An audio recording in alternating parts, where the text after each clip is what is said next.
कहानी की शुरुआत स्वर्ग से होती है, जहाँ एक मॉन्क कुछ चट्टानों के ऊपर उड़ रहा था। असल में इन चट्टानों के नीचे ही देवताओं की समाधियां बनाई गई थी और आज ये मॉन्क उन्हीं में से एक देवता को धरती पर भेजने आया था। ये वही देवता थे जिनकी मौत कई हजार साल पहले राक्षसों के साथ एक युद्ध में हुई थी। कुछ ही देर में चेन नाम का एक लड़का जमीन से बाहर निकला और वो उसी देवता का इंसानी रूप था, पर याददाश्त मिटने की वजह से चेन को कुछ भी याद नहीं था। पर तभी अचानक उस मॉन्क ने चेन पर हमला करते हुए उसे बताया कि आने वाले समय में उसे खुद ही सब कुछ याद आ जाएगा। जिसके बाद उस मॉन्क ने चेन को धरती पर धक्का दे दिया, पर धरती पर वो सीधा जाकर एक तालाब में गिरा, जहाँ जुयू नाम की एक राजकुमारी पहले से ही नहा रही थी। और इस हालत में एक अनजान आदमी को देखकर वो बहुत ज्यादा डर गई और उसने जोर जोर से चिल्लाना शुरू कर दिया। जिसके बाद उसने अपने सिपाहियों को कहा कि इसे ले जाकर जेल में बंद कर दो। उधर नालन नाम की एक प्रिजन गार्ड शाही जेल के कैदी जेलोंग की मरहम पट्टी कर रही थी, जिस दौरान जेलोंग काफी ज्यादा गुस्से में था। असल में जेल के कुछ कैदियों ने उस पर हमला कर दिया था, जिसमें उसे थोड़ी बहुत चोटें आई थी। इधर जब नालन अपने काम में व्यस्त थी तो दूसरी तरफ बाकी सारे कैदी इशारों में एक प्लान की शुरुआत करने की तैयारी में थे। असल में उन सभी कैदियों ने जेल से भागने का प्लान बनाया था, क्योंकि उन सभी को सेनापति शीमा ने सिर्फ इसीलिए कैद किया था क्योंकि उनके पास जादुई शक्तियां थी। आसपास का जायजा करने के बाद कैदियों ने छुपाए हुए हथियार निकालकर सिपाहियों पर हमला कर दिया। ये देखते ही नालन और जेलोंग ने अपनी जान बचाने के लिए वहां से भागने का फैसला किया। जिसके बाद वो लोग एक खास जगह पर गए जहां दीवारों पर कुछ कागज चिपके हुए थे। पर जैसे ही जेलोंग ने उनमें से एक कागज को छुआ तो उसके हाथ में अलग सी जादुई शक्तियां आ गई। असल में ये कागज लोगों की शक्तियां छीनने के लिए लगाए गए थे, लेकिन ऐन वक्त पर नालन ने जेलोंग का हाथ पकड़कर उसे बचा लिया। जिसके बाद उनके पास कैदियों का सामना करने के अलावा और कोई चारा नहीं था। उसी वक्त सभी कैदियों ने नालन को चारों तरफ से घेर लिया। जिसके बाद नालन ने अकेले ही उन सभी कैदियों का मुकाबला करना शुरू कर दिया। पर इसी बीच उसकी साथी बहुत ही गंभीर रूप से घायल हो गई। पर कैदियों के दोबारा हमला करने से पहले ही शीमा वहां पहुंच गया और उसने कैदियों की जादुई शक्तियां छीन कर उन्हें वापस जेल में बंद कर दिया। बाकी सबके साथ साथ जेलोंग को भी वापस जेल में भेज दिया गया। उधर राजकुमारी जुयू अपने साथियों के साथ चेन को महल ले जा रही थी, पर रास्ते में अचानक से कुछ लुटेरों ने उन पर हमला कर दिया और ये लुटेरे जुयू के पास मौजूद एक जादुई धनुष को लेने आए थे। राजकुमारी को बचाने के लिए चेन ने भी हमलावरों का सामना करना शुरू कर दिया, पर हाथ बंधे होने के बावजूद भी वो एक के बाद एक सभी हमलावरों को धूल चटा रहा था। और जैसे ही वो हथकड़ी से आजाद हुआ तो अचानक से वही धनुष अपने आप उसके हाथ में आ गया। जिसके बाद उसने सभी हमलावरों को आसानी से हरा दिया। पर फिलहाल चेन के शरीर को जादुई शक्तियां झेलने की आदत नहीं थी और इसीलिए वो जमीन पर ही बेहोश हो गया। उस शाम जब राजकुमारी जुयू चेन को लेकर महल में पहुंची तो वहां नालन उसके स्वागत के लिए पहले से ही मौजूद थी, जिसने जुयू को देखते ही उसके इतने दिनों तक महल से दूर रहने की वजह पूछी। जिस पर जुयू ने नालन को जादुई धनुष के बारे में बताया। असल में उन्हें ये धनुष राजा की तबीयत को ठीक करने के लिए चाहिए था। उसी वक्त चेन को भी वापस होश आ गया और जैसे ही उसकी नजर नालन पर पड़ी तो उसे स्वर्ग में अपनी प्रेमिका यू शिन की याद आ गई, जिसकी शक्ल हूबहू नालन से मिलती थी। वो लगभग 10,000 साल पहले स्वर्ग से गायब हो गई थी। उस वक्त चेन भी युद्ध में राक्षसों के खिलाफ लड़ रहा था। इधर नालन और जुयू अभी बात ही कर रहे थे, पर वहीं चेन उस कमरे में पहुंच गया जहां पर वो जादुई धनुष रखा हुआ था। और जैसे ही जुयू को उसकी गुमशुदगी का पता चला तो उसने तुरंत ही सिपाहियों को चेन को ढूंढकर जेल में बंद करने का आदेश दिया। फिलहाल चेन उस जादुई धनुष की शक्तियों से दूर जाने की कोशिश कर रहा था, पर हर बार वो धनुष उसे खींचकर अपने पास ले आता और इसी चीज का असर राजा की सेहत पर भी पड़ रहा था। जैसे ही चेन उस धनुष को पकड़ता तो राजा की तबीयत ठीक हो जाती और जैसे ही धनुष को छोड़ता तो राजा एक बार फिर से बीमार पड़ जाता। इसके बाद जुयू ने वो धनुष उठाकर राजा के हाथ में पकड़ा दिया, पर वो अपने आप उड़कर वापस चेन के हाथ में चला गया, जो ठीक राजा के पीछे ही छुपा हुआ था।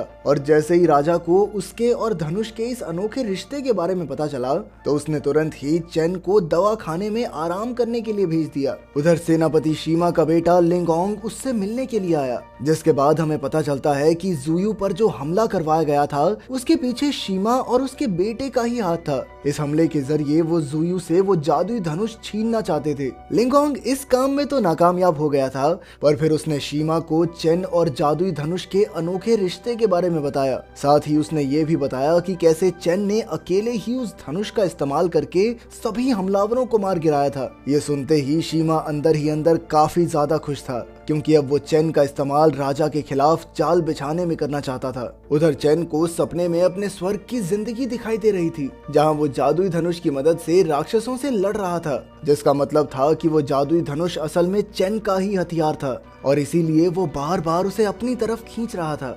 नींद से जागने के बाद वो सीधा नालन के पास पहुंच गया और उसने नालन से पूछा कि क्या वो उसकी प्रेमिका यू शिन थी। इस बात से इनकार करते हुए नालन ने कहा कि नहीं, तुम्हें धोखा हो रहा है शायद। उनकी बातचीत के बीच ही लिंगोंग वहां पहुंच गया, जिसकी आवाज सुनते ही नालन ने चेन को छुपने को कहा। असल में सेनापति शीमा के आदेश पर लिंगोंग और नालन की शादी होने वाली थी और अगर लिंगोंग को चेन के बारे में पता चल गया तो उसकी जान को खतरा हो सकता था। असल में नालन भी शादी से ज्यादा खुश नहीं थी, लेकिन वो चाहकर भी शीमा के आदेश के खिलाफ नहीं जा सकती थी। लिंगोंग के वहां से जाते ही चेन ने उसे बताया कि जुयू पर हमला करने वाला कोई और नहीं बल्कि यही आदमी था और वो ये सब लिंगोंग की आवाज और जूते देखकर कह रहा था, जो कि हूबहू हमलावरों जैसे थे। कुछ दिनों बाद अचानक से कुछ हमलावर राजा पर हमला करने के लिए दरबार में पहुंच गए, लेकिन ऐन वक्त पर शीमा ने वहां आकर राजा को बचा लिया। जिसके बाद उसने राजा से चेन के बारे में पूछा, पर राजा को उसकी नीयत पर कोई खास भरोसा नहीं था, इसीलिए उसने शीमा को कुछ भी बताने से मना कर दिया और अपने पिता के इस फैसले का साथ देते हुए जुयू ने शीमा को बताया कि असल में चेन को तो पहले ही मौत की सजा दे दी गई है, तो उसके बारे में जान के करोगे भी क्या। शीमा जानता था कि वो दोनों झूठ बोल रहे हैं और इसीलिए उसने चेन का पता लगाने के लिए शाम को नालन को अपने पास बुलाया, पर उसने भी चेन को बचाने के लिए शीमा को झूठ बोल दिया। जिसके बाद शीमा उसे शादी के लिए तैयार रहने को कहकर वहां से चला गया। अंदर ही अंदर नालन इस शादी से इनकार करना चाहती थी, पर उसके अंदर शीमा के सामने कुछ भी बोलने की हिम्मत ही नहीं थी। उधर राजकुमारी जुयू ने चुपके से चेन को पकड़कर जेल में भेज दिया, लेकिन वहां भी चेन खुद को आजाद करने में कामयाब हो गया। जिसके बाद उसने जुयू को ही अपना कैदी बना लिया और ये सब देखकर सिपाहियों ने सेनापति शीमा को तुरंत ही इसकी खबर दी। इधर शीमा को तो इसी मौके का इंतजार था और वो खबर मिलते ही तुरंत जेल में पहुंच गया। जिसके बाद उसने चेन को एक खास जेल में बंद करने का आदेश दिया, जहां से भागना बहुत ज्यादा मुश्किल था। और उसी जेल में चेन की मुलाकात ज़ेलोंग से हुई, जिसने तुरंत ही उसे पहचान लिया। असल में राक्षसों और देवताओं के बीच हुई लड़ाई में ज़ेलोंग भी स्वर्ग की तरफ से लड़ा था और इसीलिए वो चेन की सच्चाई को अच्छे से जानता था। कुछ दिनों बाद नालन और लिंगोंग की शादी तय कर दी गई, पर नालन अपनी शादी वाले दिन भी लगातार चेन की सुरक्षा के बारे में सोच रही थी और इसीलिए उसने शीमा को बिना बताए चेन और ज़ेलोंग को जेल से भगाने का फैसला किया। जेल से निकलने के बाद चेन लगातार नालन के अजीब बर्ताव के बारे में सोच रहा था, जिस पर ज़ेलोंग ने उसे बताया कि आज उसकी शादी होने वाली है। ये सुनते ही चेन ने वापस महल में जाकर नालन से मिलने का फैसला किया और जैसे ही वो महल में पहुंचा तो उसने देखा कि वहां शादी पहले से ही शुरू हो गई थी और इसीलिए उसने शादी रुकवाने के लिए वहां पर हंगामा कर दिया, जिससे गुस्सा होकर लिंगोंग उसका सामना करने के लिए आगे बढ़ा और एक बराबरी की लड़ाई के बाद आखिरकार चेन ने लिंगोंग को खत्म कर दिया, जिस वजह से वो शादी वहीं पर टूट गई। अगले दिन नालन ने चेन और ज़ेलोंग को सेनापति शीमा की एक खुफिया किताब दिखाई, जिसमें उसने कई सारे राज लिखे हुए थे और उसी किताब में लिखा था कि शीमा ज्यादा से ज्यादा जादुई शक्तियां इकट्ठा करके खुद को ताकतवर बनाना चाहता था और इसीलिए वो अक्सर ऐसे लोगों को बंदी बनाता था जिनके पास जादुई शक्तियां होती थी। उधर शीमा शाही सलाहकार जुआनजू से मिलने के लिए पहुंचा और वो चाहता था कि जुआनजू अपनी शक्तियों से लिंगोंग को वापस से जिंदा कर दे। असल में जुआनजू के पास बहुत ही ज्यादा ताकतवर जादुई शक्तियां थी और उसी ने शीमा को ज्यादा से ज्यादा लोगों से शक्तियां छीनने को कहा था, पर इस बार शीमा की मदद करने की बजाय जुआनजू ने उसका कत्ल कर दिया।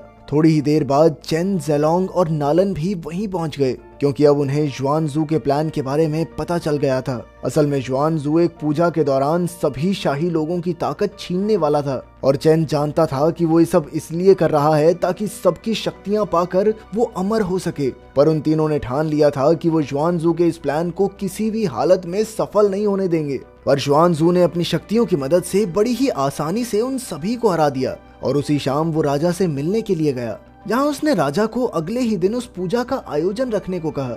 उसने झूठ कह दिया कि ये पूजा असल में राजा की बेहतर सेहत के लिए है। राजा को जादुई शक्तियों के बारे में कुछ खास अता पता था नहीं, इसीलिए वो तुरंत ही इस पूजा के लिए मान गया। अगले दिन राजकुमारी जुयू और राजा के साथ सभी शाही खानदान के लोग एक साथ इस पूजा के लिए इकट्ठा हुए, जहां पूजा शुरू होते ही ज्वानजू ने उन सबकी शक्तियां खींच ली, जिस वजह से वो सभी लोग बेहोश हो गए। पर तभी चेन और जेलोंग भी वहां पहुंच गए और ज्वानजू को रोकने के लिए जेलोंग ने एक ड्रैगन का रूप ले लिया और उधर चेन भी अपने जादुई धनुष के लिए पूरी तरह तैयार था। जिसके बाद उन दोनों ने एक साथ मिलकर बड़ी ही आसानी से ज्वानजू को हरा दिया और उसकी इस हार के साथ ही राजा और बाकी लोगों को वापस होश आ गया और इसके बाद आखिर में चेन की याददाश्त भी पूरी तरह वापस आ गई। अगर वीडियो पसंद आई तो लाइक कर देना, चैनल को सब्सक्राइब कर देना। मिलते हैं अगली वीडियो में।